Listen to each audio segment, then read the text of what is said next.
But there is a visitor. It is Sheikh Hussein. He was in Hargeisa, the biggest town in the north of Somalia. It is 100 miles away. He must have walked the whole distance. Sheikh Hussein is a special kind of teacher. He is nomadic like us. He travels around and gives our children lessons wherever he finds us. It is all part of a plan of the government and the United Nations, especially UNICEF.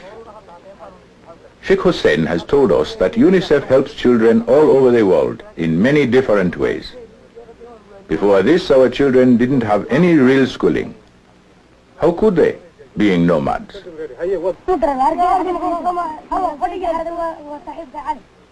It is not necessary to have a schoolhouse to have a school.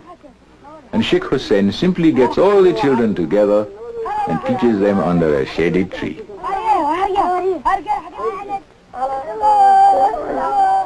Ishmael and his friends, like all nomadic children, read and write in Arabic, because the Somali language has not been written.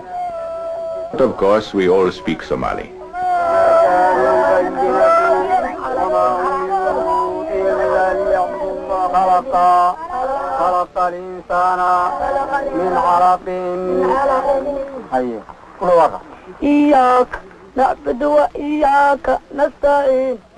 The students write with soft sticks. Their ink is made out of the charcoal of frankincense, a very special tree.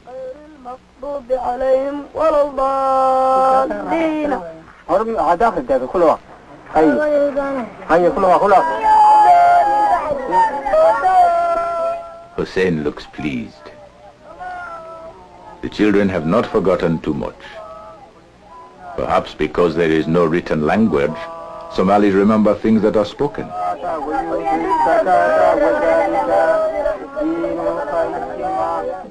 Well, school is over for this morning.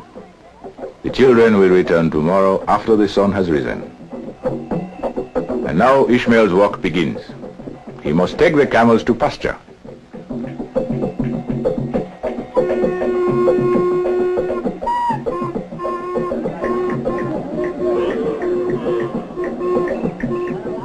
Most Somali boys enjoy going out with the camels.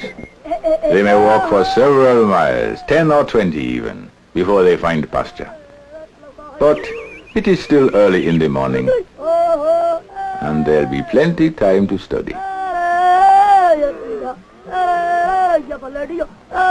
For boys like Ishmael, the camels become real friends, almost like people. Ishmael knows each camel's personality and its habits.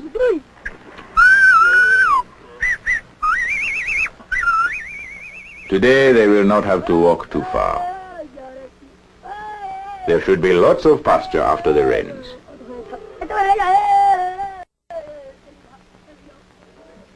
The women stay at the camp. They grind corn and prepare food. They are making butter out of goat's milk.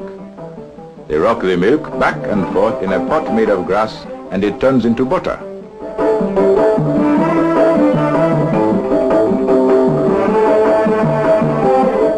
Somali women make mats too, like carpets.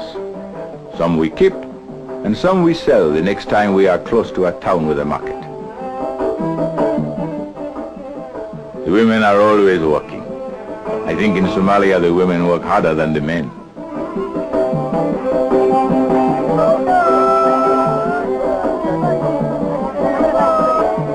You can always tell when the rainy season is finished in the way the women dress. They put on their most colorful clothes. And of course then we have plenty of water to wash things in.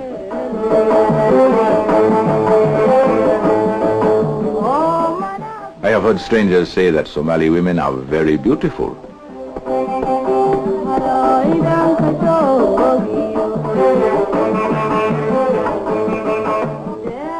With good pasture near the camp, Ishmael can often stay fairly close to his sisters. They look after the goats. They stay out all day until the sun goes down. The camels will eat almost anything.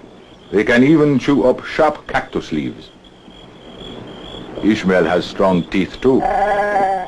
He cleans them with a small stick several times a day.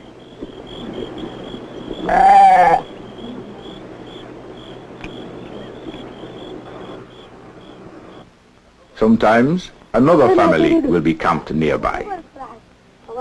This is Ishmael's friend, Abdi.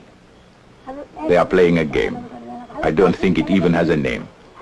You dig a hole in the sand, then try to throw something into it.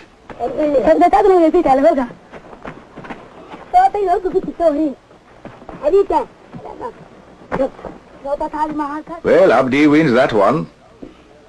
Now Ishmael must give him a ride on his back. And Abdi throws the shoe again.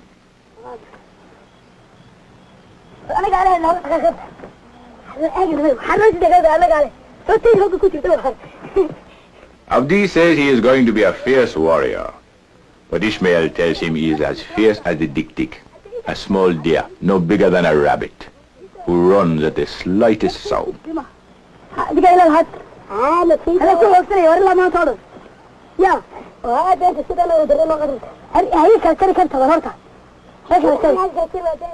They have other games too, but all the time they are watching the animals.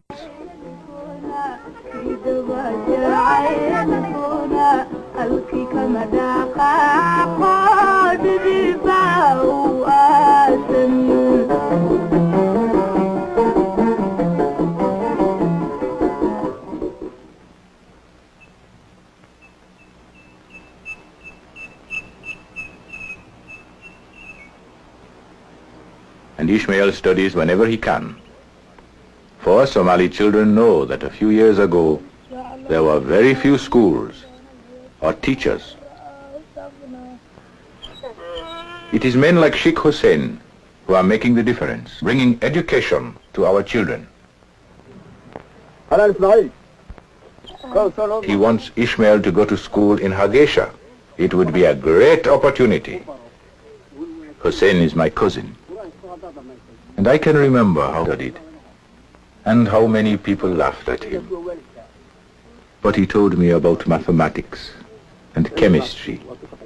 He could explain how things grow, how the stars moved, and the clouds.